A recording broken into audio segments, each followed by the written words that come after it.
बिस्मिल्लाहिर्रहमानिर्रहीम, अस्सलामुअलैकुम। मैं हूं मुतीब अहमद और आप देख रहे हैं प्रोग्राम सीधी बात। नाज़रीन, आज मैं प्रोग्राम का आगाज़ एक फैक्ट से करूंगा जो कि मैंने रिसर्च करने के बाद उस फैक्ट पे काफ़ी गौर व फिक्र किया और मैं ये आपके साथ भी शेयर करना चाहता हूं। असल में यहाँ पे मैं बात करना चाहता हूँ पावर पे। नाज़रीन, इस टाइम जितनी भी स्ट्रगल हो रही है, जो भी स्ट्रगल हो रही है, अगर कोई पॉलिटिशियन है, कोई ब्यूरोक्रेट है, कोई CSS एस्पायरेंट है, हर किसी की यही कोशिश है कि उसे किसी तरह से पावर मिल जाए। पावर हंगर या पावर स्ट्रगल चल रही है। तो यही अगर आप इंटरनेशनल लेवल पे देख लें या नेशनल लेवल पे देख लें तो सारी गेम, जितनी भी गेम है, वो बेसिकली पावर की ही है। अब मसला यहाँ पे ये आ जाता है कि जिस टाइम पावर मिल जाती है, पावर मिलने के बाद उसका प्रॉपर यूज नहीं होता, पावर को मिस यूज किया जाता है। और यही सब कुछ इस टाइम नेशनल लेवल पे भी हो रहा है और इंटरनेशनल लेवल पे भी हो रहा है। यहाँ पे वेलफेयर किसी का मकसद, बहुत कम लोगों का मकसद जो है वो वेलफेयर होता है। ज्यादातर यही मकसद होता है कि पावर ली जाए और खुद को सिक्योर किया जाए और लेटर ऑन उसको मिस यूज किया जाए। प्रोग्राम को नाजरीन मजीद आगे बढ़ाते हैं। आज हमारे साथ एक बड़े इमर्जिंग, बड़े वेल रिप्यूटेड यंग लॉयर मौजूद हैं। उनके साथ हम डिफरेंट इश्यूज पे बात करेंगे, जो भी कानूनी मसाइल हैं वो डिस्कस होंगे। मेरे साथ आज साद अब्बासी साहब मौजूद हैं जो कि बड़े टैलेंटेड भी हैं। Sir, welcome to the show. Thank you for inviting. Thank you. साहब, आप अपना ये बताएं कि आपकी एजुकेशन आपने कहाँ से हासिल की, उसके बाद फिर आप वकील बनने के लिए जो आपने अपनी तालीम हासिल की वो कहाँ से हासिल की और वो क्या है आपकी क्वालिफिकेशन? मोतीब भाई, जो मेरी बेसिक एजुकेशन है वो तो एबटाबाद से ही है। एबटाबाद पब्लिक स्कूल में मैं पढ़ता रहा हूँ। उसके बाद LLB मैंने यूनिवर्सिटी ऑफ लंदन का एक्सटर्नल कोर्स किया है और वो इधर पाकिस्तान में ही रह के किया। और जो डिग्री उन्होंने मुझे दी थी वो यूनिवर्सिटी ऑफ लंदन की थी, क्योंकि जो मेरा इंस्टीट्यूट था that was affiliated with the university of London. उसके बाद LLM के लिए मैं कार्डिफ यूनिवर्सिटी चला गया और इंटरनेशनल कमर्शियल लॉ में मैंने वहाँ से LLM किया। उसके बाद मैं वापस आ गया Abbottabad and now I am practising here for the past 6-7 years और अभी यहीं पे हैं एबटाबाद में प्रैक्टिस कर रहे हैं। ठीक है, तो आप तो लंदन का, ग्रेट ब्रिटेन का एक्सपोजर भी लेके आए हैं, तो आप क्या समझते हैं कि वहाँ के जस्टिस सिस्टम में और हमारे जस्टिस सिस्टम में क्या डिफरेंस है? वहाँ पे कानून जो है वो क्यों इतना बेहतर तरीके से काम कर रहा है, जबकि यहाँ पे जो है काफ़ी ज़्यादा प्रॉब्लम्स हैं, जस्टिस डिलेड है, इसके अलावा और लिटिगेशन में काफ़ी प्रॉब्लम्स हैं। तो आपकी क्या ऑब्जर्वेशन हैं इस हवाले से? मोतीब भाई, जो सबसे इम्पोर्टेंट चीज़ मुझे इसमें लगती है कि हमारे कंट्री में लीगल सर्टेनिटी नहीं है।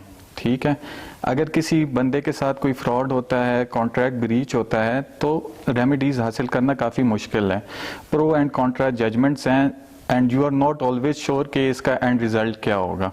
तो जो बाइंडिंग प्रेसिडेंट का कॉन्सेप्ट होता है कि जो सुपीरियर कोर्ट्स की जजमेंट हैं वो जो लोअर कोर्ट्स होती हैं उस पर बाइंडिंग होती हैं और उनको मनोअन तस्लीम करना चाहिए।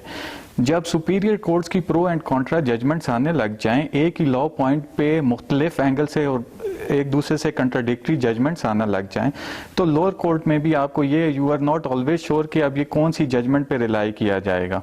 तो एक तो ये वजह है कि लीगल सर्टेनिटी नहीं है। ठीक है।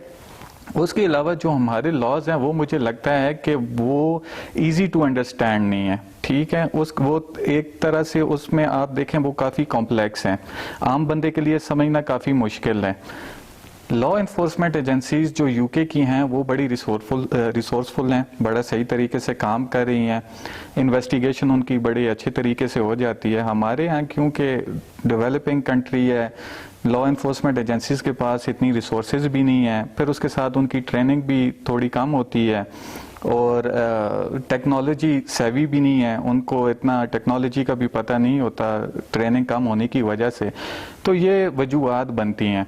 वहाँ पे क्योंकि रिसोर्सेज हैं, उनकी ट्रेनिंग हो रही है, जो वकला हैं वो भी काफ़ी ट्रेंड हैं, जो लीगल एथिक्स हैं उसको फॉलो करते हैं, जुडिशरी भी बाइंडिंग प्रेसिडेंट के कॉन्सेप्ट को फॉलो कर रही है, तो रेमेडीज लोगों को जल्दी अवेल हो जाती हैं। क्रिमिनल केसेस में आप देखें कि 95% ऑफ द जो केसेस होते हैं क्रिमिनल केसेस वो ट्रायल में भी नहीं जाते।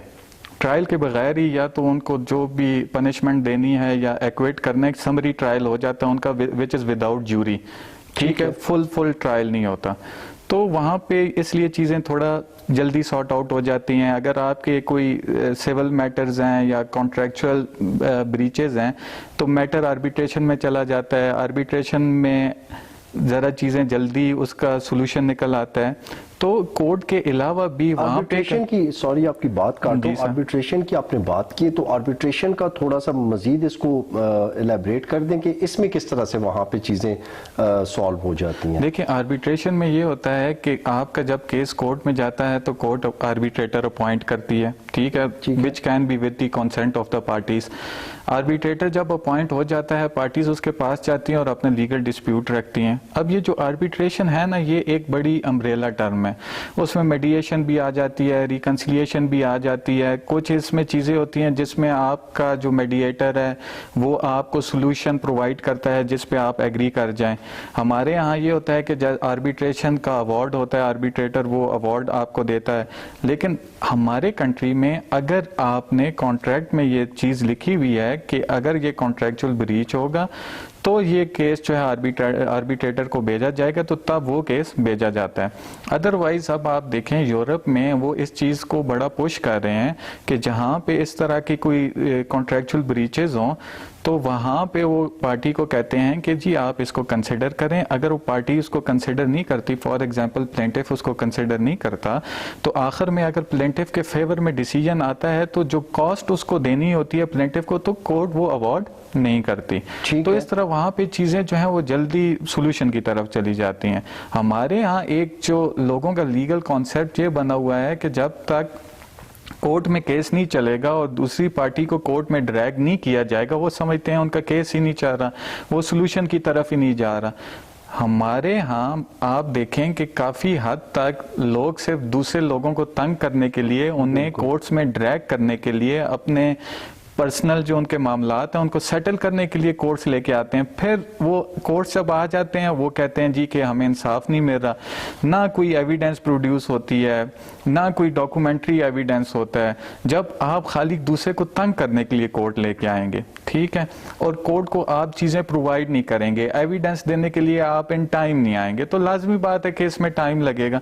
तो सारा बर्डन भी जो आपने देखा होगा लोग जुडिशरी पे डाल देते हैं कि जुडिशरी सही तरह काम नहीं कर रही, लेकिन उसके और भी एक्सटर्नल फैक्टर्स हैं।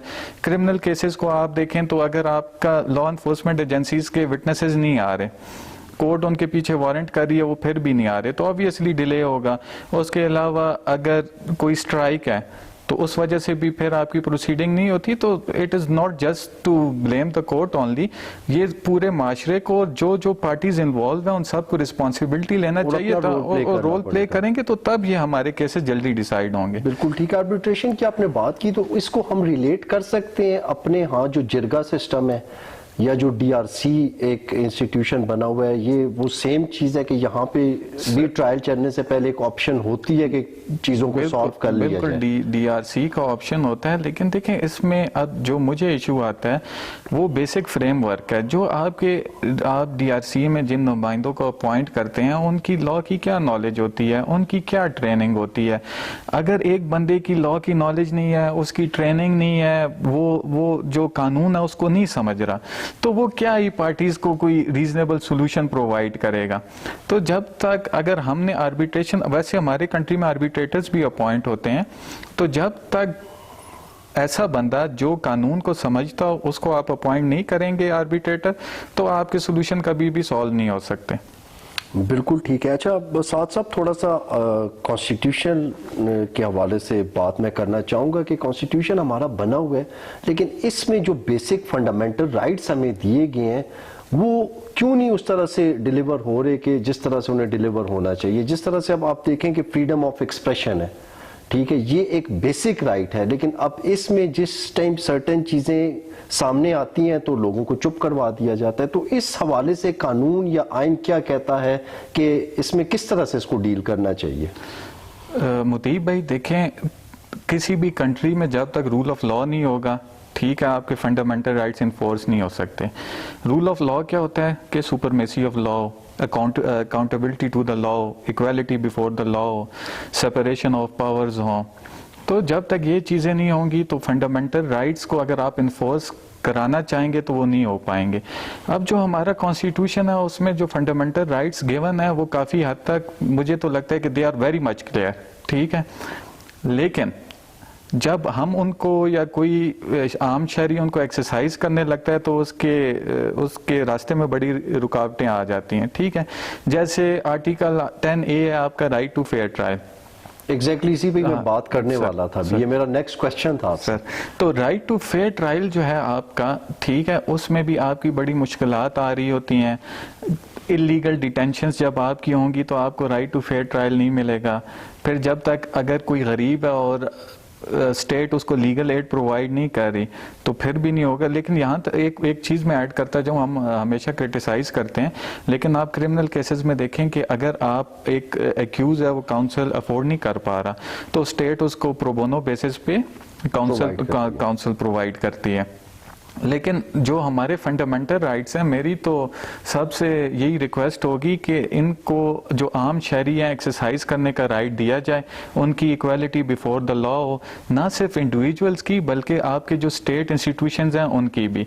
फिर आप यहाँ पे देखें कि कुछ ऐसे लोग होते हैं जिनका मीडिया पे, जैसे कोई प्रॉपर्टी टाइकून्स हैं, उनका मीडिया पे भी कोई नाम नहीं लेता। उसकी वजह ये है कि इक्वालिटी बिफोर द लॉ नहीं है, ठीक है। लोग जो हैं जिसके पास पावर है, ठीक है, उससे थोड़ा शायद घबराते हैं, ये वजह भी होती है। और जहाँ पे एक कमज़ोर बंदा हो तो वो अपना कोई भी राइट इन्फोर्स नहीं कर पाता। तो जैसे कि ये राइट टू फेयर ट्रायल है या इक्वालिटी बिफोर द लॉ है या फ्रीडम ऑफ स्पीच है या फ्रीडम ऑफ एक्सप्रेशन, और इसके साथ एक और बड़ी इंपॉर्टेंट बात है फ्रीडम टू प्रोफेस रिलीजन है, वो भी बड़ा इंपॉर्टेंट है। exactly. तो अगर जो आपकी माइनॉरिटीज हैं, क्रिश्चियंस हैं, हिंदूज हैं, तो उनको भी कॉन्स्टिट्यूशनल राइट गिवन है हमारे कॉन्स्टिट्यूशन में, हाँ, दे आर प्रोटेक्टेड। तो उनके खिलाफ किसी किस्म का एक्शन लेना वो हमें जेब भी नहीं देता। और फिर अदरवाइज आप देखें जब किसी और कंट्री में जहाँ पे मुस्लिम्स माइनॉरिटी में है तो मुसलमानों के साथ कुछ होता है तो हमें भी बुरा लगता है। exactly. तो ऑब्वियसली जब हमें बुरा लगता है तो जो माइनॉरिटीज हैं उनका भी हमें यहाँ पे ख्याल रखना चाहिए। और जो कॉन्स्टिट्यूशनल राइट्स गिवन है स्टेट भी उनको इन्फोर्स कराए और जो आम लोग हैं कम से कम उनको वो वायलेट ना करें। एग्जैक्टली तो ये बिल्कुल ठीक है। अच्छा, साथ साथ थोड़ा सा क्रिमिनल जस्टिस सिस्टम के हवाले से मैं बात करना चाहूँगा। इसमें जो एक मेन इशू सामने आता है या जो हमारी बात हुई है वो इन्वेस्टिगेशन सिस्टम का आता है। तो आप क्या समझते हैं कि इन्वेस्टिगेशन सिस्टम में किस किस्म के लूप होल्स हैं कि जिनकी वजह से ट्रायल्स फेयर नहीं चलते या उनमें डिले आ जाता है या जो जिसको सज़ा मिलनी होती है उसको सज़ा नहीं मिलती? इनमें कौन सी ऐसी चीज़ें जो रुकावट बन रही है? सर देखिए, लूप होल्स जो है ना वो दो तरीके से ही मेरी नज़र से आ सकते हैं। या तो आपकी इनकॉम्पिटेंसी है या आपकी करप्शन है, ठीक है। जो जहाँ तक इनकॉम्पिटेंसी की बात है वो तो आप प्रॉपर ट्रेनिंग से उसको दूर कर सकते हैं, पुलिस को रिसोर्सेज दे सकते हैं। अब यहाँ पे प्रॉब्लम यह है ना कि इनके पास रिसोर्सेज भी बड़ी कम है।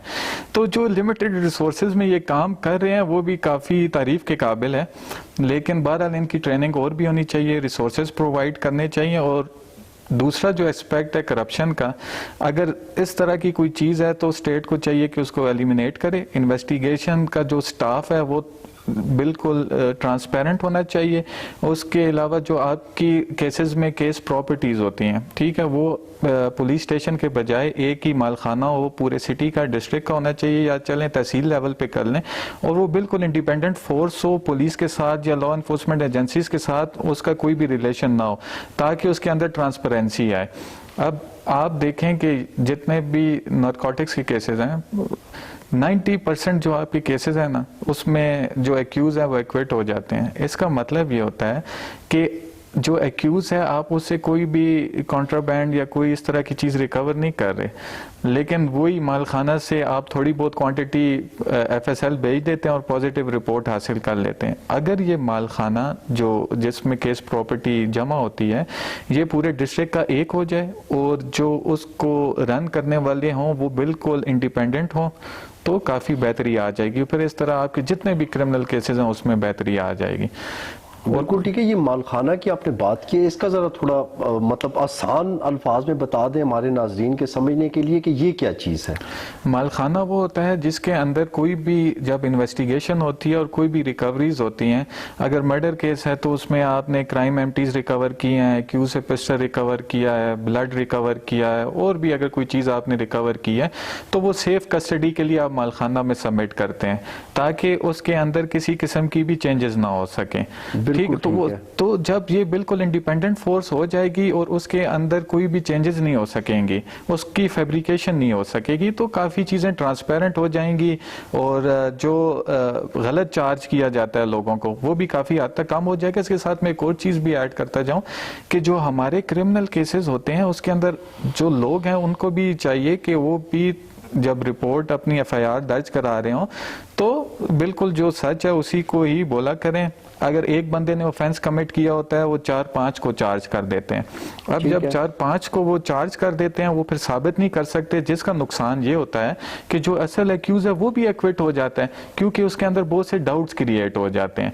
शुरू में तो वो अपनी तरफ से ये होशियारी करते हैं कि जी कि हमने पूरी फैमिली को चार्ज कर दिया और हम इन सबको जेल में रखेंगे, तो जो कम से कम हमारी इंडिविजुअल लेवल पे रिस्पॉन्सिबिलिटी है उसको भी पूरा करना चाहिए।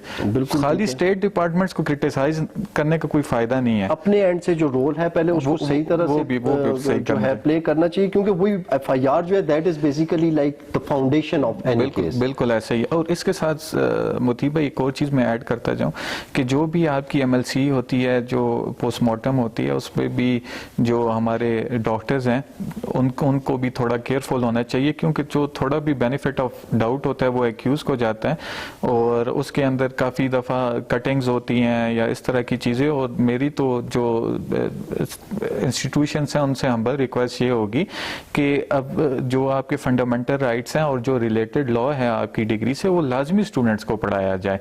जो आईटी कर रहे हैं उनको आईटी के लॉज पढ़ाए जाएं, जो आपकी तरह जर्नलिज्म से हैं उनको पेमरल लॉज का पता होना चाहिए, डॉक्टर्स को क्रिमिनल लॉ का साथ में पता होना चाहिए, मेडिकल जूरिस्प्रूडेंस का पता होना चाहिए।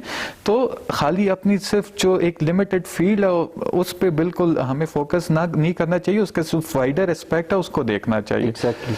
तो अब जैसे पेमरल लॉज हैं, अगर हमारे जर्नलिस्ट भी इस पेमरल लॉज को फॉलो करने लग जाएं, और ये जो आपने देखा होगा कि एक दौड़ लगी हुई है जी कि सबसे पहले ब्रेकिंग न्यूज हमने दी है, तो उससे आप देखेंगे कितनी जो गलत न्यूज है वो भी फैल जाती हैं। तो हम सबको अपने लेवल पे करना चाहिए। मैं तो खुद भी बात करता हूँ, ये जितना भी येलो जर्नलिज्म है या एम्बेडेड जर्नलिज्म है इसको खत्म होना चाहिए। खत्म होना चाहिए। जर्नलिस्ट को वो बात करनी चाहिए जो कि फेयर हो और इम्पार्शियल हो और जो एक्चुअल हो। बिल्कुल ऐसे। और हर जो प्रोफेशनल है उसको अपना जो कोड ऑफ एथिक्स है उसको फॉलो करना चाहिए। हमारा Pakistan bar council legal practitioners act है, हमें वो फॉलो करना चाहिए। तो जब हम ये चीजें फॉलो करेंगे, देखें लॉ इज ऑलवेज देयर, ठीक है, तो if we will follow it basically like a common sense. तो if we will follow it तो ये सारी चीजें जो हैं वो बेहतर हो जाएंगी। सिर्फ फिर अगेन मैं कहूंगा कि स्टेट इंस्टीट्यूशंस को, जुडिशरी को, लॉ एनफोर्समेंट एजेंसीज को क्रिटिसाइज करने का फायदा नहीं है, अपने एंड से भी बेहतरी होनी चाहिए। बिल्कुल ठीक है। अच्छा नाजरीन, बड़ी दिलचस्प गुफ्तगू जारी है, एक छोटी सी ब्रेक लेते हैं, मिलते हैं ब्रेक के बाद।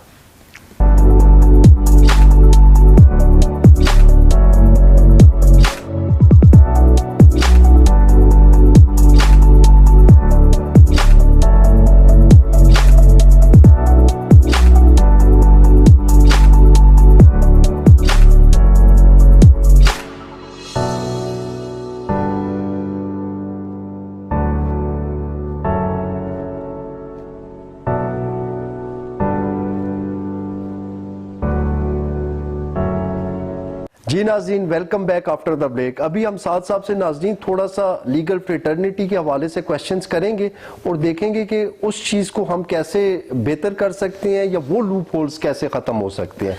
जी साथ साथ असल में मैं थोड़ी सी एक क्वेश्चन है कि एक केस हो जाता है, ठीक है, एक गरीब बंदे का एक केस हो जाता है, उसने वकील को फीस दी हुई है 30,000 रुपया और वो बेगुनाह है, और दूसरी तरफ एक पावरफुल आदमी है, उसने वकील को फीस दी हुई है 10 लाख रुपया।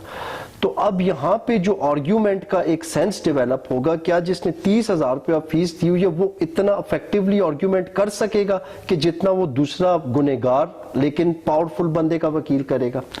देखें, इससे तो फीस का कोई भी मुझे नहीं लगता इम्पैक्ट होता है, ठीक है। अब बड़े सीनियर काउंसिल्स हैं, वो भी प्रो बोनो केसेस करते हैं जहाँ पे उनको लगता है कि किसी बंदे के साथ कोई ज्यादती हुई है तो वो फ्री ऑफ कॉस्ट कर देते हैं। और फीस का देखें, कोर्ट से कोई लेना देना नहीं है। कम फीस वाले ने भी आर्गूमेंट्स करने हैं, केस अपना प्रेजेंट करना है, एविडेंस रिकॉर्ड करनी है, और ज़्यादा फीस वाले ने भी यही करना है। तो ये डिपेंड करता है कि आपकी जो एविडेंस है वो एविडेंस कलेक्शन कैसी हुई है, और उसके बाद जो विटनेसेस हैं उन्होंने आके अपना स्टेटमेंट कैसे दिया है, और जो काउंसिल है उसकी तैयारी कैसी है। अब कुछ केसेस में ऐसा भी होता है कि विटनेसेस जो हैं वो आके स्टेटमेंट सही नहीं देते, ठीक है। कोई भी एक्सटर्नल प्रेशर भी हो सकता है, कोई भी रीज़न हो सकता है, या कभी कभार ये भी होता है कि जो आपकी अक्रेंस होती है उसको 2-3 साल गुजर चुके होते हैं। तो उसमें ना ही आपका काउंसिल कुछ कर सकता है, ना ही कोर्ट कुछ कर सकती है, ना ही लॉ इन्फोर्समेंट एजेंसीज कुछ कर सकती हैं। तो अगर आपकी एविडेंस रिकॉर्डिंग सही तरह हुई है, एविडेंस कलेक्शन सही हुई है, और कोई भी काउंसिल है कम फीस ले रहा है, ज़्यादा फीस ले रहा है, तो हर काउंसिल अपने एंड से जितनी भी उससे मेहनत हो सके, तैयारी हो सके, वो करता है। तो इसमें मुझे नहीं लगता इस तरह का कोई इंप्रेशन हो कि कम फीस वाला जो है वो हमेशा लूज करेगा और ज़्यादा फीस वाला केस विन करेगा। बिल्कुल ठीक है, ये इस पॉइंट पे ये आपकी टेक है, ठीक है। अब मैं इसमें ये आपसे पूछना चाहूँगा, ये अक्सर तारीख ले ली जाती है, कभी वकील तारीख ले लेता है, कभी ऑनरेबल जज साहब नहीं होते, कभी विटनेसेस जिस तरह से आपने पहले भी बात की मौजूद नहीं, तो इस वजह से केसेस बहुत ज़्यादा प्रोलॉन्ग कर जाते हैं। तो ये ऐसा क्यों होता है? देखें, अब किसी भी चीज़ को अब पेंडेंसी अगर हम देख लें तो इसकी हमें बेसिक रूट से उसको देखना होगा। सबसे पहले जो आपके फेक केसेस रजिस्टर होते हैं उनको ख़त्म करना होगा, ठीक है। जैसे मोस्टली नारकोटिक्स के केसेस आपके फेक होते हैं। मुझे ये नहीं समझ आती कि हमारे कंट्री में जिस डिस्ट्रिक्ट में सबसे ज़्यादा FIRs हों तो वहाँ पे लॉ इन्फोर्समेंट एजेंसीज की परफॉर्मेंस अच्छी होती है। अगर उनकी परफॉर्मेंस अच्छी है तो क्राइम कम होना चाहिए। तो हमारे यहाँ जो गौज होता है वो ऐसे होता है जी कि कहाँ पे किस डिस्ट्रिक्ट में किस पुलिस स्टेशन में FIR ज़्यादा हुई हैं। तो सबसे पहले फेक केसेस जो हैं उनको कम करना चाहिए। और फिर अगर आप सिविल केसेस देखें तो सिविल केस में भी उसको दायर करने से पहले काउंसिल को अपने क्लाइंट को क्लियर कट बताना चाहिए कि इसका एंड रिजल्ट क्या होगा, कि उस केस में कोई मेरिट भी है कि नहीं है। तो जो फ्रिवलेस लिटिगेशन है वो जब खत्म हो जाएगी फिर कोर्ट पे बर्डन भी कम हो जाएगा। फिर जहाँ तक आपने कहा जी कि डेट ली जाती है, उसमें ये होता है कि अक्सर काउंसिल किसी और कोर्ट में भी बिजी हो सकते हैं, लेजिटिमेट रीज़न भी हो सकता है। लेकिन जहाँ पे लेजिटिमेट रीज़न ना हो वहाँ पे डेट नहीं लेनी चाहिए, और एविडेंस भी रिकॉर्ड होना चाहिए। तो जो अगर कुछ बहुत लिमिटेड से लोग हैं जो केसेस को प्रोलॉन्ग करते होंगे, अदरवाइज क्योंकि बर्डन इतना ज़्यादा होता है। आप देखें हाई कोर्ट में 80-90 केसेस दिन के लगे होते हैं, ठीक है। 80-90 केसेस पूरे आपने सुनने हैं, उसमें आपने जजमेंट देनी है, तो कोर्ट्स पे भी बर्डन काफ़ी ज़्यादा है। इसमें मेरी एक सजेशन ये होगी कि जो जजेस हैं उनको ज़्यादा करना चाहिए, कोर्ट्स और बनानी चाहिए ताकि लोगों को इंसाफ जल्दी मिल सके। बिल्कुल ठीक है। इसमें एक और जो कोर्ट्स का लोअर स्टाफ होता है जिसमें रीडर होता है या जो स्टेनो वगैरह होते हैं, वो भी ये देखा गया, इस चीज़ का मैं आई विटनेस भी हूँ कि पैसे लेके वो डेट पे डेट दिए जाते हैं, तो उनका रोल भी बड़ा कंट्रोवर्शियल यहाँ पे हो जाता है। जबकि उनकी असल ड्यूटी ये है कि जो वो सरकारी तौर पे अपना अलाउंस या तनख्वाह ले रहे हैं वही उनके लिए लीगल है। देखिए, ये जो आपके प्रिजाइडिंग ऑफिसर होते हैं कोर्ट में, ये उनकी ड्यूटी है कि वो चेक एंड बैलेंस रखें और वो देखें कि इस तरह का कोई भी मामला ना हो रहा हो। अगर इस तरह की कोई बात होती है वो बड़ी अनफॉर्चुनेट है, वो बिल्कुल भी नहीं होनी चाहिए, और जो बुरी चीज़ है उसको कंडेम करना चाहिए। तो अगर ऐसा कहीं पे हो रहा है उसे हम कंडेम करते हैं, लेकिन आप देखें कि काफ़ी सारे केसेस तो ऐसे होते हैं कि जिसके अंदर प्रिजाइडिंग ऑफिसर मौजूद होते हैं और उनके सामने डेट दी जाती है। तो अगर आपके साथ ऐसा हुआ है या किसी और के साथ ऐसा हुआ है तो आई एम श्योर कि ये बड़े कम नंबर्स में ऐसा होता है। ये रोज़ाना की बुनियाद पे या मोस्टली केसेस में ऐसा नहीं होता जो मुझे लगता है। ये पॉसिबल है कि आप अगर रिक्वेस्ट भी करते हैं तो उस पर यह होता है कि अगर आपकी डायरी फुल है उस दिन के लिए तो डेट 2-3 दिन ऊपर हो जाती है, 4 दिन ऊपर हो जाती है या कम हो जाती है।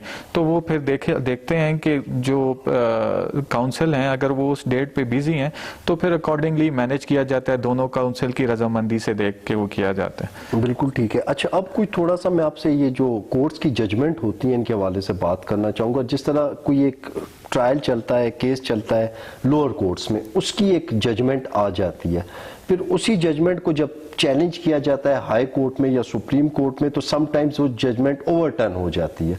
ठीक है, तो ये फिर जो लोअर कोर्ट्स हैं ये ऐसी जजमेंट्स क्यों पास करती हैं जो कि कानून से कॉन्ट्रडिक्शन या कॉन्ट्रडिक्टरी होती हैं, जो कि बाद में जाके हाई कोर्ट में या सुप्रीम कोर्ट में ओवरटर्न होती हैं?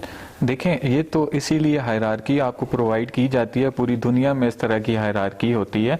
ह्यूमन एरर भी हो सकता है, इंटरप्रिटेशन का प्रॉब्लम भी हो सकता है। तो जहाँ पे लॉ को इंटरप्रेट करने में अगर कोई इशू आया है या फैक्ट्स को कंसिडर करने में कोई प्रॉब्लम आया है तो इसीलिए सुपीरियर कोर्ट्स बैठी हैं कि अगर कोई गलती होगी है तो उसको करेक्ट कर सकें।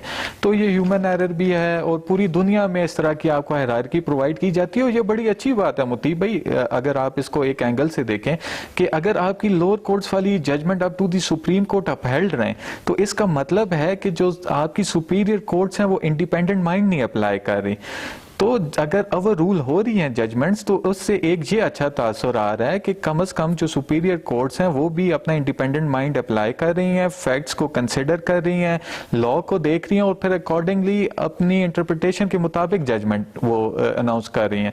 तो इसमें एक पॉजिटिव एस्पेक्ट भी है। बिल्कुल ठीक है, लेकिन यहाँ पे मेरे कहने का मतलब ये था कि जो लॉ की इंटरप्रिटेशन होती है, क्या फिर लॉ की इंटरप्रिटेशन में यहाँ पे फर्क नहीं आ जाता कि लोअर कोर्ट्स ने अगर इंटरप्रिटेशन ठीक नहीं की तो वो फिर हाई कोर्ट ने या सुप्रीम कोर्ट ने उसको चेंज किया?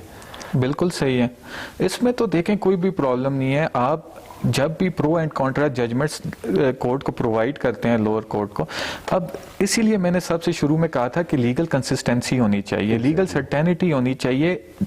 अगर कोई लॉ पॉइंट बिल्कुल क्लियर है, उसमें प्रो एंड कॉन्ट्रा जजमेंट्स नहीं है, तो जो लोअर कोर्ट है उसने एक ही जजमेंट को फॉलो करना है। अब जहां पे प्रो एंड कॉन्ट्रा जजमेंट्स आ जाए वहां पे प्रॉब्लम ये होता है कि जो भी प्रिजाइडिंग ऑफिसर होगा वो according to his own thinking वो जो जजमेंट्स उसको लगेगा कि ये ठीक है उनको एक्सेप्ट कर रहा होगा।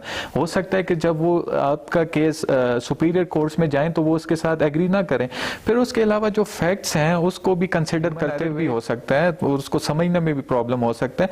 लेकिन इसके साथ मैं एक और चीज ऐड करना चाहूंगा कि जो हमारे जजेस हैं उनकी ट्रेनिंग भी होती है, लेकिन उसके साथ जो प्रमोशन होती है, जैसे कि सीनियर सिविल जज से आप देखें जो एडिशनल डिस्ट्रिक्ट एंड सेशन जजेस बनते हैं।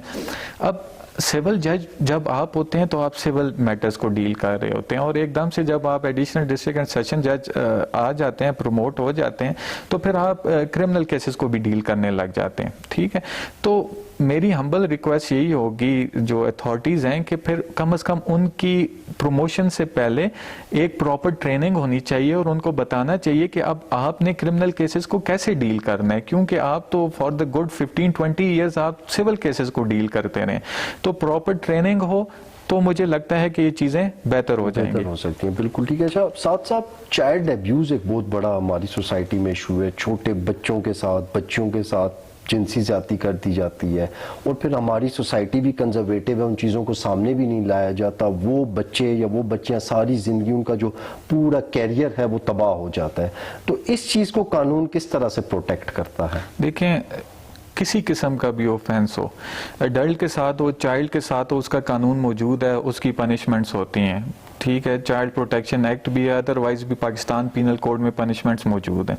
तो अगर इस तरह का कोई ऑफेंस होता है तो वो रिपोर्ट होना चाहिए, उस पर प्रॉपर इन्वेस्टिगेशन होनी चाहिए और जो आपका इन्वेस्टिगेशन स्टाफ है उनकी इस तरह के केसेस में जो है वो ट्रेनिंग होनी चाहिए कि कोई अगर इस तरह का कोई मामला हुआ है तो उसको कैसे इन्वेस्टिगेट करना है, एविडेंस जो है वो बच्चों से किस तरह से रिकॉर्ड करनी है, क्योंकि आप देखें ये तो फिर एक तरह से उनके लिए ट्रॉमा भी हो जाता है। ठीक है, फिर हमारे यहाँ प्रॉब्लम यह है कि इस तरह के केसेस को अगर रिपोर्ट किया जाए तो सोसाइटी भी विक्टिम को लेट डाउन करती है और विक्टिम को बुरा कहना शुरू कर देती है और हम विक्टिम को बुरा समझना शुरू कर देते हैं। हालांकि जो मुजरिम होता है बुरा वो होता है, विक्टिम कभी भी बुरा नहीं होता।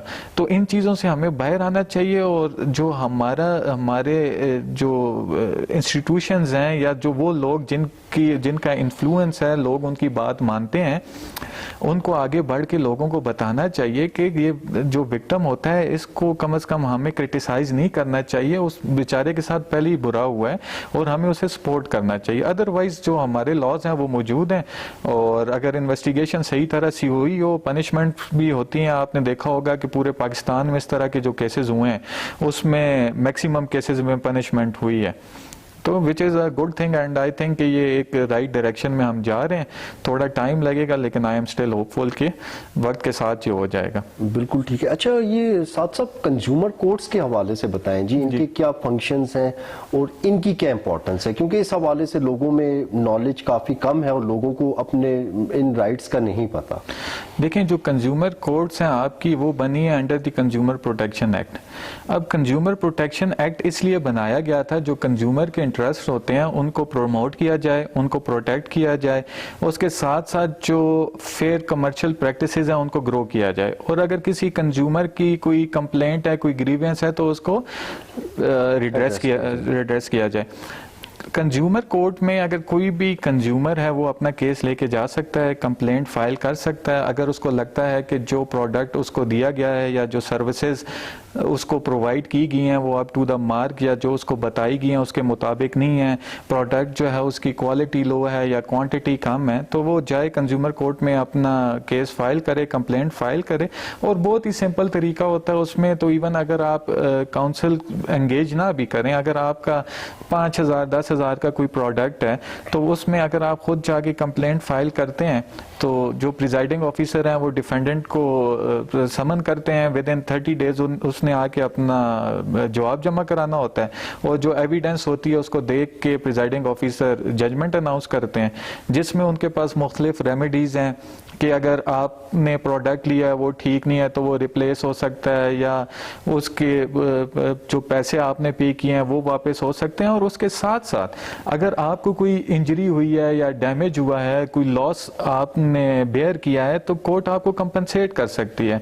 फॉर एग्जांपल कुछ आपकी एग्जांपल दे देते हैं, आपने कैमरा अगर मंगवाया है मिसाल के तौर पे, और आप प्रोग्राम आप अपने रिकॉर्ड नहीं कर सके, वो कैमरा खराब था, ठीक है, और वो जो जिस कंपनी से आपने खरीदा उसकी नेग्लिजेंस की वजह से ऐसा हुआ है, तो आप कंज्यूमर कोर्ट जाएंगे, ना सिर्फ आपको जो कंपनी है वो कैमरा रिप्लेस करके देगी, लेकिन जो आपका डैमेज या लॉस अकर हुआ है जो आप अपने शोज रिकॉर्ड नहीं कर सके उसके लिए भी आपको कंपनसेट किया जाएगा। और उसके साथ कोर्ट क्रिमिनल पनिशमेंट्स भी, पीनल पनिशमेंट्स भी दे सकती है, जो कि 10,000 से 50 लाख तक फाइन भी हो सकता है जो सेलर है, और उसको 7 दिन से ज़्यादा इम्प्रिजनमेंट भी हो सकती है। तो ये अगर आपके साथ इस तरह हुआ है कि जो प्रोडक्ट ठीक नहीं है, सर्विसेज ठीक नहीं है, तो आपको लाजमी कंज्यूमर कोर्ट जाना चाहिए। इसी से फिर हमारे यहाँ फेयर कमर्शियल प्रैक्टिसेस इस्टेब्लिश होंगी। कोई भी जो है वो एडल्ट्रेशन नहीं करेगा, कोई भी होर्डिंग नहीं करेगा, कोई भी आपको गलत चीज नहीं बेचेगा। तो जब सब लोग अपने राइट्स एनफोर्स कराने के लिए कोर्ट जाएंगे तो बेहतरी आएगी, और इस बारे में लोगों को ज़्यादा से ज़्यादा बताना भी चाहिए। और इसीलिए मैंने आपको पहले कहा भी है कि जितने भी इंस्टीट्यूशंस हैं वो कम से कम जो बेसिक राइट्स हैं और इस तरह के लॉज हैं वो स्टूडेंट्स को पढ़ाएं, ताकि उनको पता चले कि उन्होंने अपनी ज़िंदगी में आगे बढ़ना कैसे है और अपने राइट्स को इन्फोर्स करने का उनके पास क्या तरीक़ेकार है। स्टेट ने कौन से राइट्स उनको जो है देने हैं उनको वो पता होने चाहिए। अच्छा, साथ साथ एक और चीज़ इस टाइम मैं आपसे डिस्कस करना चाहूँगा जो बड़ी ज़रूरी भी है, मैं समझता हूँ आजकल एक ये ट्रेंड चला हुआ है कि फेक विटनेसेस कोर्ट्स में प्रोड्यूस कर दी जाती हैं, तो ये एक बहुत बड़ा इशू है, तो इससे कैसे निपटा जा सकता है? अगर जो झूठी गवाही होती है। बिल्कुल सही है, इसका मैं थोड़ा और फर्स्ट स्टेप से जाऊंगा। अगर कोई फॉल्स एफआईआर रजिस्टर करता है, ठीक है, तो उसके खिलाफ 182 पीपीसी में कार्रवाई हो सकती है, पुलिस उसके खिलाफ एक्शन ले सकती है। और जो आपके अगर कोई विटनेसेस आ रहे हैं जो गलत बयानी से काम ले रहे हैं, तो कोर्ट उनको अकॉर्डिंगली पनिशमेंट दे सकती है कि जिस तरह का केस, अगर डेथ केस, अगर कोई ऐसा ऑफेंस है जिसमें पनिशमेंट डेथ और लाइफ है, तो उसकी अकॉर्डिंगली जो झूठी अगर कोई एविडेंस देगा तो उसकी पनिशमेंट और है, कम सजा वाले ऑफेंसेस की पनिशमेंट और है, लेकिन कोर्ट ये पनिशमेंट्स दे सकती है। तो अगर कोई इस तरह की एविडेंस प्रोड्यूस हो तो कोर्ट देख सकती है कि ये, अगर उनको लगता है कि ये फेक विटनेस है तो कोर्ट उनको बिल्कुल पनिशमेंट अवॉर्ड कर सकती है। और ये होनी भी चाहिए ताकि इस तरह की जो प्रॉब्लम्स हैं इनसे बचा जा सके। बिल्कुल होना चाहिए। दरअसल होता ये है कि लोग जो अपने पर्सनल मैटर हैं उनको सेटल करने के लिए कोर्ट्स आ रहे होते हैं, तो कभी कभी उसके अंदर इस तरह के तरीकेकार भी वो इख्तियार करते हैं जो कि गलत हैं और बिल्कुल नहीं होने चाहिए। इसीलिए फिर हमारी, अगर आप देखें जुडिशरी का, जब हम कहते हैं जी कि दुनिया में नंबर ये है और जुडिशरी हमारा सही काम नहीं कर रही, तो खाली जुडिशरी को क्रिटिसाइज नहीं करना चाहिए, जो इंडिविजुअल लेवल पे हम खुद कर रहे हैं उसको भी हमें देखना चाहिए। डिफरेंट कंपोनेंट्स होते हैं ना, तो जब तक ये सारे कंपोनेंट्स ठीक नहीं होंगे तो हमारा जस्टिस सिस्टम बेहतर नहीं हो सकता। अच्छा साथ साहब, आप तो क्रिमिनल जस्टिस सिस्टम में आपका भी माशाल्लाह काफी टाइम हो गया है, तो अक्सर ये एक तासुर दिया जाता है जो क्रिमिनल्स होते हैं इनका प्रॉपर एक नेक्सस होता है और इनको पावरफुल लोगों की तरफ से सपोर्ट हासिल होती है तभी ये इस किस्म के क्राइम्स कंडक्ट करते हैं। तो आपने क्या देखे अपनी प्रैक्टिस में? ये भी पॉसिबिलिटी हो सकती है, लेकिन जो मैक्सिमम केसेस आते हैं वो पर्सनल वेंडेटा के केसेस होते हैं, या आपके कोई अगर फ्रॉड के या चेक डिसऑनर के केसेस हैं, कोई और भी ऑफेंसेस हैं, तो वो आपको देख के ही पता चल जाता है कि ये that is between the to persons, ठीक है। लेकिन जहां तक आप ये कह रहे हैं कि those are supported by some kind of gangs and the powerful members of the society, तो ये पॉसिबिलिटी हो सकती है। बड़े शहरों में हो सकता है कि कराची में ऐसा हो रहा हो, लाहौर में ऐसा हो रहा हो, लेकिन क्योंकि हमारा सिटी एक छोटा सिटी है तो मुझे नहीं लगता, और लोग भी काफ़ी एजुकेटेड हैं, इस तरह का काम हो रहा हो। लेकिन बहरहाल फिर भी 5 to 10% ऐसा हो सकता है। कुछ लोगों से ये सुनने में आता है जी ये कि जो लैंड ग्रैबर्स होते हैं वो इस तरह से काम कर रहे होते हैं, या फिर जो नारकोटिक्स का काम कर रहे हैं, those are supported by some public figures, ठीक है। तो इस तरह की चीज़ें भी आती हैं, तो हो सकता है, पॉसिबिलिटी है। इन चीज़ों को हमें एलिमिनेट करना चाहिए। जो लॉ एनफोर्समेंट एजेंसीज हैं उनका काम है कि इसको देखें और इसको एलिमिनेट करें, इस तरह की चीज़ों को। बिल्कुल ठीक है। अच्छा साथ साहब, एक मैं आपसे चीज़ यहाँ पे डिस्कस करना चाहूँगा, ये जो एब्सकॉन्डर्स होते हैं ये दोबारा जब कानून के दायरे में आते हैं तो क्या इनको एकदम से, अगर एक एब्सकॉन्डर है, मफरूर है, उस बंदे को वो दोबारा कानून की गिरफ्त में आएगा तो उसको एकदम से अरेस्ट कर लिया जाता है, या वहाँ पे कोई चांस बनता है कि उसे बेल दे दी जाए या उसे रिलीफ मिल जाए? देखें, कोई भी एब्सकॉन्डर है वो आके अपनी बेल बिफोर अरेस्ट के लिए अप्लाई कर सकता है। तो जो इंटरम बेल बिफोर अरेस्ट है उसको ग्रांट होगी, फिर कोर्ट रिकॉर्ड समन करेगी और सारी उसको एविडेंस को देख के फिर कोर्ट डिसाइड करेगी कि बेल बिफोर अरेस्ट ग्रांट करनी चाहिए कि नहीं करना चाहिए। ये लाजमी नहीं है कि अगर कोई एब्सकॉन्डर है तो पुलिस उसको अरेस्ट ही करेगी हर सूरत में और उसे बीबीए ग्रांट नहीं हो सकती। अदरवाइज ये होता है कि अगर आप फ्यूजिटिव हैं और एब्सकॉन्डर हैं तो बीबीए का स्कोप आपके लिए बड़ा लिमिटेड हो जाता है, क्योंकि आप पहले भी एब्सकॉन्डर रहे हैं और वहाँ पे ये एक तरह से शक होता है कि आपको अगर बीबीए ग्रांट की जाए तो आप दोबारा एब्सकॉन्डर हो जाएं। लेकिन क्रिमिनल केसेस में ये भी देखा गया है, जजमेंट्स ऐसी हैं कि जब फाइनल डिसीजन आता है तो एब्सकॉन्डेंस को वो कंसिडर नहीं करते, क्योंकि कुछ लोग डर की वजह से भी एब्सकॉन्डर हो जाते हैं। अगर कोई एक शरीफ आदमी है, उसके खिलाफ कोई क्रिमिनल केस रजिस्टर हो गया तो हो सकता है कि वो डर के मारी 20-30 दिन 40 दिन वो कोर्ट्स के सामने ना आए या कहीं छुप जाए। बहरहाल वो बीबीए के लिए अप्लाई कर सकता है और कोर्ट उसको बीबीए ग्रांट कर सकती है। Bill practice and procedure act पास किया, तो इस हवाले से आप क्या समझते हैं कि ये एक अच्छा स्टेप था या इसमें कोई डिफरेंस है आपका? ये that act was pass by the parliament. जो हमारी पार्लियामेंट होती है वो एक्ट पास करती है, कानून बनाती है। एग्जैक्टली। तो उसके ऊपर ये हुआ था जी कि कुछ पॉलिटिकल पार्टीज ने सुप्रीम कोर्ट से स्टेटस को हासिल किया था कि जब तक इसका फैसला ना हो जाए तो ये एक्ट जो है वो ऑपरेशनल नहीं होना चाहिए।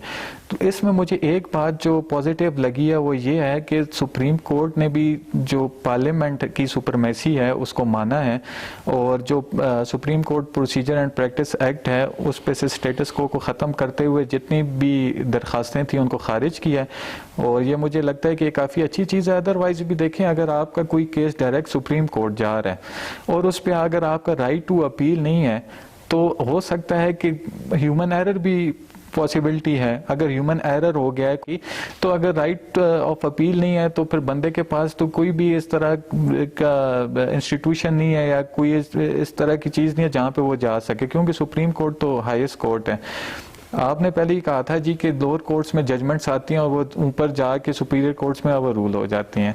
तो इससे ये साबित होता है कि किसी भी केस में आप जब फैक्ट्स कंसिडर कर रहे होते हैं या लॉ इंटरप्रेट कर रहे होते हैं तो उसमें एरर का चांस होता है। तो ये अच्छी चीज़ है और सुपरमेसी ऑफ पार्लियामेंट को भी माना गया है। तो आई एम वेरी होपफुल के और आई एम वेरी हैप्पी कि ये हुआ है और आगे भी इस तरह होना चाहिए। और कानून बनाना सिर्फ पार्लियामेंट का काम है। एग्जैक्टली कानून साज असेंबली जो है, लोग उनको इलेक्ट करके असेंबली में भेजते हैं। अब वो अलग बात है कि आया कि वो इस काबिल होते हैं कि वो कानून बना सके या ना बना सके, लेकिन जो डोमेन है वो पार्लियामेंट की है। बिल्कुल वो उन्हीं की है। और जैसा कि रिमार्क्स में भी देखा गया है, लाइव प्रोसीडिंग्स जो दिखाई गई थी उसमें भी ये काफी आया है कि जो अनइलेक्टेड मेंबर्स हैं वो कानून नहीं बना सकते या वो विल ऑफ द पीपल नहीं डिसाइड कर सकते कि वो क्या है। बहरहाल आपने जो बात की कि जो हमारे पार्लियामेंटेरियंस हैं उनकी क्या क्रेडिबिलिटी है और क्या कॉम्पिटेंसी है, तो हमें भी लोकल लेवल पे भी इस चीज़ से बाहर आना चाहिए। अगर हमारा एमएनए एमपीए शादी पे नहीं आ रहा, फोदगी पे नहीं आ रहा, तो हम कहते हैं हम उसको वोट ही नहीं करेंगे। उसका काम है कानून बनाना, पॉलिसीज़ को देखना। आपकी अगर वो शादियां अटेंड करता रहेगा, आपकी वो गलियां पक्की कराता रहेगा, जो कि लोकल बॉडीज़ का काम है, तो वो क्या कानून बनाएगा? उसके पास तो टाइम ही नहीं रहता। तो हमें भी सोचना चाहिए और जो हमारे पार्लियामेंटेरियंस हैं उनको टाइम देना चाहिए और इसके साथ अच्छे लोगों को इलेक्ट करना चाहिए। बिल्कुल ऐसा ही है। अच्छा साथ साहब, ये जो अभी एक लाइव कवरेज वाला एक तरीक़ाकार शुरू किया है हमारे in chief justice of Pakistan ने, तो आप क्या समझते हैं ये लोअर कोर्ट्स में भी नहीं होना चाहिए? देखिए लाइव कवरेज जो है वो तो मुझे लगता है थोड़ा मुश्किल हो जाएगा, लेकिन इस हद तक कि जो आपकी सुपीरियर कोर्ट्स हैं उनकी वेबसाइट्स हों, जो आपकी लोअर कोर्ट्स हैं उनकी वेबसाइट्स हों, और जो इम्पोर्टेंट केसेस हैं उनकी रिकॉर्डिंग उन वेबसाइट्स पे अपलोड कर दी जाए।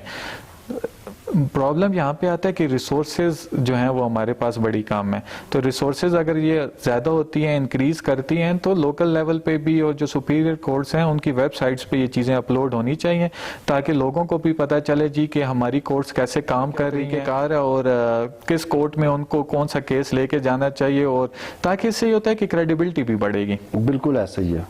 अच्छा ये एक छोटा सा पॉइंट मैं यहाँ पे आपका इस पे सिर्फ वन लाइनर लूंगा, ये practice and procedure act basically है क्या? इसमें क्या ये जो डिसीजन आया, जो जजमेंट सुप्रीम कोर्ट की आई है, इसको थोड़ा सा वन लाइनर दे दें ताकि हमारे नाजरीन इस चीज को थोड़ा सा ब्रीफली समझ लें। इसमें यह है कि अगर under article 184(3) of the constitution अगर सुप्रीम कोर्ट कोई सो मोटो लेती है, अब अगर सुप्रीम कोर्ट सो मोटो लेगी तो आपका केस डायरेक्ट सुप्रीम कोर्ट में जाएगा। जब सुप्रीम कोर्ट में आपका केस जाएगा तो आपके पास राइट टू अपील पहले नहीं होता था। Under this act now the person aggrieved has the right to appeal. कोई भी केस आपका सुप्रीम कोर्ट अगर डायरेक्ट जा रहा है तो आपको राइट टू अपील मिलेगी, जो कि बड़ी अच्छी चीज़ है। तो ये इसमें एक मेन चीज़ थी। और उसके अलावा जो रेट्रोस्पेक्टिव अगर आपकी पहले से कोई जजमेंट्स आई हुई हैं तो उसमें उन्होंने ये कहा जी कि ये जो एक्ट है इसका रेट्रोस्पेक्टिव इफेक्ट नहीं होगा। अगर सुप्रीम कोर्ट रेट्रोस्पेक्टिव इफेक्ट इसको दे देती तो उसमें ये भी प्रॉब्लम आ सकता था कि पेंडोरा बॉक्स खुल जाता, जितने भी पुराने केसेस डिसाइड हुए हैं लोग अपीलें लेके आ जाते। तो मेन चीज़ जो इसमें ग्रांट हुई है वो ये है कि अगर कोई भी केस सुप्रीम कोर्ट में डायरेक्ट जाता है और सुप्रीम कोर्ट उसको डिसाइड करती है तो उसमें आपको राइट टू अपील ग्रांट होगा। अच्छा लेकिन इसमें एक और बात ये कह रहे थे कि जो चीफ जस्टिस ऑफ पाकिस्तान है उनकी जो पावर्स हैं उनको आगे further distribute that is also one of the points. बिल्कुल ऐसे ही है कि जो आपके केसेस फिक्स होते थे और जो आपके सो मोटो के केसेस हैं वो बेसिकली चीफ जस्टिस का प्रोगेटिव होता था। अब एक पैनल बने, अब एक पैनल बने, 3 जजेस की कमेटी होगी, वो देखेंगे कि केसेस को किस तरह फिक्स करना चाहिए, किन बेंचेस के सामने फिक्स करना चाहिए, किन केसेस पे सो मोटो लेना चाहिए। आपने देखा होगा कि पहले लोगों में ये तासुर पाया जाता था और मैं भी काफ़ी जो जर्नलिस्ट हैं उनको देखता था, तो जैसे ही केस किसी कोर्ट में फिक्स होता था तो वो ये कहते थे जी कि डिसीजन ये आएगा और ये लाइक माइंडेड हैं, और इस तरह की चीज़ें जो हैं वो मीडिया पे कवर होती थी, जिससे ना सिर्फ अवाम बल्कि जो वकला बरादरी थी उसमें भी बड़ी एक तरह से परेशानी पाई जाती थी। तो अब जब ये कमेटी बन गई है तो चीज़ें जो हैं वो फेयरली डिसाइड होंगी, केसेस जो हैं वो फेयरली फिक्स होंगे, बेंचेस जो हैं वो फेयरली बनेंगे, ट्रांसपेरेंसी आ जाएगी। बिल्कुल ठीक है। अच्छा साहब साहब काफ़ी दिलचस्प टॉपिक्स आपसे डिस्कस हुए। एक लास्ट टॉपिक है, मैं चाह रहा हूँ उसमें भी बात हो जाए, ब्यूरोक्रेसी पाकिस्तान की आप इसको कैसे देखते हैं और आप क्या समझते हैं कि इसमें ये कैसे काम कर रही है? ठीक, ये स्टेट मशीनरी ठीक काम कर रही है या इसमें भी इम्प्रूवमेंट की ज़रूरत है? सर बेसिकली मैं तो इनसे थोड़ा बहुत मायूस हूँ। मुझे तो ये लगता है कि this system is the shadow of colonialism, कि वही पुराना प्री पार्टीशन सिस्टम हमने अभी तक रखा हुआ है। और ये जो ब्यूरोक्रेसी है, देखें अगर आप इनको सही तरह से यूटिलाइज कर रहे होते तो फिर तो किसी बंदे को भी ऑब्जेक्शन ना होता। किसी ब्यूरोक्रेट को मैं सुन रहा था, वो कहते हैं जी कि जो आपके एसी होते हैं वो किसी भी तहसील के दूल्हा होते हैं, और जब वो बाहर निकलते हैं तो पूरी तहसील को पता लगता है जी कि दूल्हा बाहर निकले। आप देखें कितना अनफॉर्चुनेट है। आपका काम ये है कि आप पब्लिक के लिए काम करें। जैसे आप अगर बाजार जाते हैं तो बाजार में आपको चीज़ें सही रेट पे फराम हो, आप हॉस्पिटल जाते हैं हॉस्पिटल्स आपके साफ हों, बाकी भी जितने इदारे हैं वहाँ पे आप जाएं तो आपका काम इजीली हो और ट्रांसपेरेंसी के साथ होना चाहिए। लेकिन ये चीज़ यहाँ पे नहीं हो पा रही। मुझे लगता है कि इसमें थोड़ी बहुत जो है वो ट्रेनिंग की भी कमी है। प्रॉपर ट्रेनिंग होनी चाहिए। और जो आपके पॉलिटिकल लोग हैं, जो ब्यूरोक्रेसी है, उनके अंडर होनी चाहिए। अगर आपका डिस्ट्रिक्ट नाज़म है तो ब्यूरोक्रेसी उसके अंडर होनी चाहिए, ताकि जो विल ऑफ द पीपल है वो इस्टेब्लिश हो सके। आप अगर फेडरल में बैठ के प्रोविंसेस को थ्रू ब्यूरोक्रेसी रन करने की कोशिश करेंगे तो फिर जो प्रोविंसेस हैं उनके अंदर भी परेशानी आ जाती है। वो भी कहते हैं जी कि हमारी ऑटोनॉमी किधर है, कि ब्यूरोक्रेसी कैपिटल से बैठ के सारे काम कर रही है और एक तरह से जो आपके प्रोविंसेस हैं उनको हैंडल कर रही है। तो मेरी तो जो ब्यूरोक्रेसी है उससे भी रिक्वेस्ट यही होगी कि लोगों के जो मसले मसाइल हैं उनको देखना चाहिए। और आप आप देखें कि कितना अनफॉर्चुनेट है कि आप रेवेन्यू कोर्ट्स जाएं, ठीक है, आप 11:30-12 बजे भी जाएं, आप भी जाते होंगे, कभी चक्कर लगा होगा, तो वहाँ पे कोई मौजूद ही नहीं होता। लोगों को इंसाफ कैसे मिलेगा?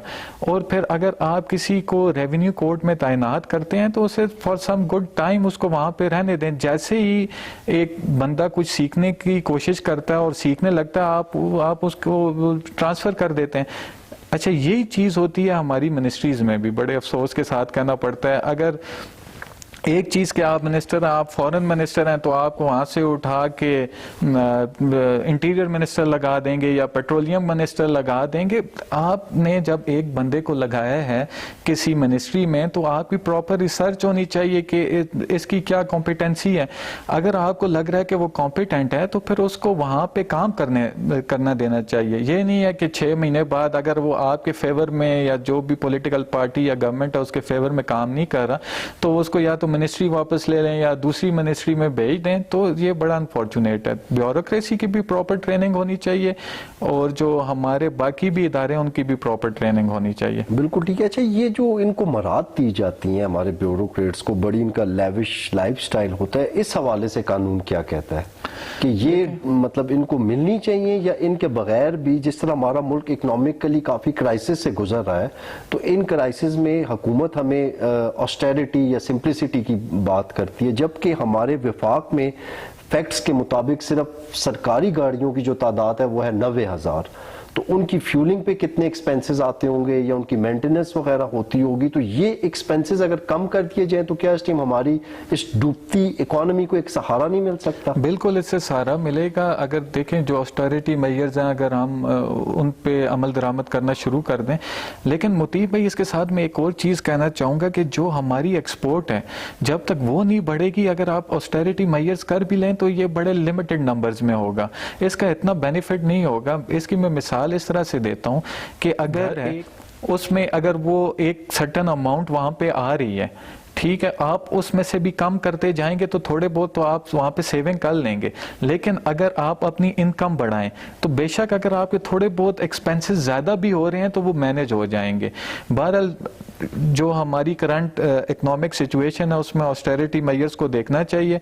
देखें, अगर मैं कहता हूं कि इससे भी कोई प्रॉब्लम नहीं है कि आपने जो जो उनको फैसिलिटीज दी हुई हैं वो बेशक रखें। अगर वो अपना काम या हम भी अपना काम सही तरह से करने लग जाएं तो फिर भी काफी बेहतरी आ जाएगी। एग्जैक्टली तो जो उनकी रिस्पॉन्सिबिलिटी है उसको बिल्कुल प्रॉपर्ली ऐसा ही है। एग्जीक्यूट होना तो चाहिए। जो जो रिस्पॉन्सिबिलिटी है उसको सही तरह से हमें फुलफिल करना चाहिए, और अगर हम सब ऐसा करने लग जाएंगे तो काफी बेहतरी आ जाएगी। और बहरहाल ऑस्टेरिटी मेजर्स को भी देखना चाहिए, और जो जहाँ पे जरूरत ना हो वहाँ पे फजूल इस तरह की फैसिलिटीज जो है ना वो प्रोवाइड नहीं करनी चाहिए। बिल्कुल ठीक है। जैसा इसमें सर सॉरी एक और चीज मैं ऐड करना चाहूंगा कि अक्सर लोगों का ये बड़ा वैलिड पॉइंट होता है कि देखें जो आपकी ब्यूरोक्रेसी है या जो आपकी जुडिशरी है या जो बाकी आपके इंस्टीट्यूशंस हैं जिसमें आपको पेट्रोल भी दिया जाता है, इलेक्ट्रिसिटी भी फ्री है, गाड़ी भी दी जाती है, आप किसी भी मुल्क में सबसे इम्पोर्टेंट रोल जो होता है वो एक टीचर का होता है। आप देखें हमारे यहाँ टीचर्स की फाइनेंशियल सिचुएशन क्या है। प्राइवेट स्कूल्स में आप देखें कि उनको क्या पे दी जाती है, सरकारी स्कूलों में आप देखें उनको क्या पे दी जाती है, कोई किसी किस्म की फैसिलिटी नहीं है। एक टीचर 50,000 रुपए ले रहा है, पेट्रोल आने जाने का खर्चा अपनी जेब से दे रहा है, इलेक्ट्रिसिटी उसको फ्री नहीं दी जा रही, कोई किसी किस्म की फैसिलिटी नहीं है। तो मेरी जो रिक्वेस्ट है वो ये है कि या तो फिर जितने भी प्रोफेशनल्स हैं आप सबको ये चीज़ें प्रोवाइड करें या फिर सबको ये चीज़ें प्रोवाइड ना करें। एक बंदा जिसकी पे कम है वो तो अपनी जेब से दे रहा है, ठीक है, वो अपना ट्रांसपोर्ट का खर्चा भी जेब से दे रहा है, बाकी चीज़ें भी, यूटिलिटी बिल्स भी अपनी जेब से दे रहा है, लेकिन जिन लोगों की पेज अच्छी हैं उनको ये सब चीज़ें फ्री ऑफ कॉस्ट मिल रही हैं। तो ये बड़े अफसोस की का बात बड़ा है। इंपॉर्टेंट रोल है। टीचर एक माशरे में जो उसकी बच्चों की जो तरबियत होती है या जो मोरालिटी होती है या जितनी भी उनकी अपब्रिंगिंग होती है वो सिखाने में टीचर्स का बिल्कुल ऐसे। बहुत अहम रोल है बहुत अहम किसी रोल भी होता है, सोसाइटी ऐसे में। ही। इसको तो डिनाई किया जा ही नहीं सकता। और उसके साथ साथ टीचर के ट्रेनिंग प्रोग्राम्स भी जरूर होने चाहिए। बिल्कुल बहुत जरूरी है, ये भी होने चाहिए। और आप देखें कि जो दूर दराज इलाके हैं जहाँ पे प्राइमरी स्कूल्स हैं वहाँ पे आप देखें कि प्राइमरी स्कूल में एक टीचर इन्होंने अपॉइंट किया हुआ है। अब एक टीचर 5 क्लासेस को कैसे पढ़ा सकता है? तो इनका स्टाफ भी इंक्रीज होना चाहिए, उनको भी फैसिलिटीज प्रोवाइड करनी चाहिए, और उसके साथ साथ जो उनकी ट्रेनिंग है वो भी होनी चाहिए। बिल्कुल ठीक है। अच्छा साथ साथ ये जो कैपिटल पनिशमेंट है, जिस तरह से सऊदी अरेबिया में कोई मतलब इस तरह का कत्ल हो जाए तो सल्ब कलम कर दिया जाता है या बाकी ममालिक में, तो आप क्या समझते हैं पाकिस्तान में भी वैसा ही कानून होना चाहिए? देखें कैपिटल पनिशमेंट हमारे कानून में मौजूद है और कैपिटल पनिशमेंट हो भी रही है, लेकिन कैपिटल पनिशमेंट के साथ साथ जो इम्पोर्टेंट चीज़ है जो जराइम को रोकेगी वो ये है कि कंसिस्टेंसी होनी चाहिए। कोई भी मुजरिम है उसको ये पता होना चाहिए कि मैं कोई भी ऑफेंस कमिट करूंगा, लॉ एनफोर्समेंट एजेंसी सही तरह से उसको इन्वेस्टिगेट करेंगी और मुझे सजा मिलेगी। सजा अगर आपको ये पता हो, एक किसी भी मुलजिम को ये पता होगा कि बेशक उसे कम सजा हो रही है लेकिन होगी जरूर, तो फिर आपके जो जराइम है उसमें कमी आएगी। सिर्फ खाली पनिशमेंट इंक्रीज करने से जराइम कम नहीं होते। आप किसी भी ऑफेंस की कैपिटल पनिशमेंट रख लें, लेकिन जो मुलजिम है उसको पता है कि 90% ये चांस है कि वो उसको सजा नहीं होगी, या 100 मुलजमान है तो उसमें से 90-95 एक्विट हो जाते हैं, तो ऑब्वियसली वो रिस्क लेगा। तो जब तक कंसिस्टेंसी नहीं होगी तो पनिशमेंट इंक्रीज करने का फायदा कोई भी नहीं है। बिल्कुल ठीक है साहब साहब, थैंक यू सो मच, आपने टाइम निकाला। Welcome, thank you. Topics discuss हुए, हम फिर भी आपको वक्तन फवक्तन दावत देते रहेंगे। कुछ अब मैं ये चाह रहा हूँ कि स्पेशलाइज्ड अगर जो इश्यूज हैं हमारी सोसाइटी के उनके हवाले से आप हमारे पास आएँ, लोगों की रहनुमाई करें, तो आपके इस रोल को हमेशा याद रखा जाए। वेलकम, थैंक यू मुतीब भाई फॉर इनवाइटिंग। आपका जो इनिशिएटिव है बड़ा अच्छा है, और जब आपकी तरह पढ़े लिखे लोग इस फील्ड में आएंगे तो मैं फिर होपफुल हूँ कि बेहतरी आएगी। क्योंकि देखें आप जब इस फील्ड में आए हैं और काम कर रहे हैं, आपका अच्छा एजुकेशनल बैकग्राउंड है, उसके अलावा आप ट्रांसपेरेंट इंडिपेंडेंट आदमी हैं। आप कोई भी खबर आगे देते हैं उस पर पहले रिसर्च करते हैं, कोई भी टॉपिक डिसाइड करते हैं उस पर प्रोग्राम करते हैं, आप रिसर्च करते हैं, तो इससे ये फ़ायदा होता है कि अवाम को भी उस टॉपिक की समझ आ जाती है और हमारे मुल्क में भी चीज़ें बेहतर हो जाएंगी इससे, और जो बाकी जो जर्नलिज्म के इश्यूज़ हैं वो भी काफ़ी हद तक ट्रांसपेरेंट हो जाएंगे।